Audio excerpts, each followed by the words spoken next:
2026 বিশ্বকাপের সেমিফাইনালে ইংল্যান্ডের মুখোমুখি হওয়ার আগে বিশেষ অনুরোধ জানিয়েছে বর্তমান চ্যাম্পিয়ন আর্জেন্টিনা।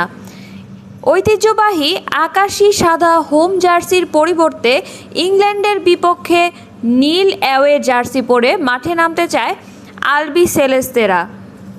আর্জেন্টাইন সাংবাদিক গাস্তন এদুল জানিয়েছেন, এই বিষয়ে ফিফার কাছে অনুমতি চেয়েছে আর্জেন্টিনা, তবে এখনও কোনো চূড়ান্ত অনুমোদন দেয়নি বিশ্ব ফুটবলের নিয়ন্ত্রক সংস্থা। মঙ্গলবার এই বিষয়ে সিদ্ধান্ত আসতে পারে। চলতি বিশ্বকাপে আর্জেন্টিনা শুধু একবার নীল জার্সি পরে খেলেছে।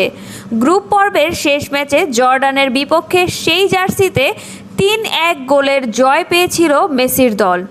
তবে শুধু জার্সির রং নয়, এর সঙ্গে জড়িয়ে আছে আর্জেন্টিনার ফুটবল সংস্কৃতির কাবালা বা সৌভাগ্যের বিশ্বাস।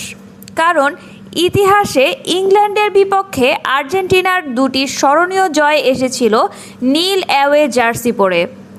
1986 সালের বিশ্বকাপের বিখ্যাত কোয়ার্টার ফাইনাল এবং 1998 সালের শেষ 16 ম্যাচে ইংল্যান্ডকে হারিয়েছিল আর্জেন্টিনা। এদিকে ফিফার নিয়ম অনুযায়ী সেমিফাইনালে ইংল্যান্ডকে হোম টিম হিসেবে বিবেচনা করা হয়েছে, তাই আর্জেন্টিনাকে অ্যাওয়ে কিট পরতে হতে পারে। এখন অপেক্ষা ফিফার চূড়ান্ত সিদ্ধান্তের।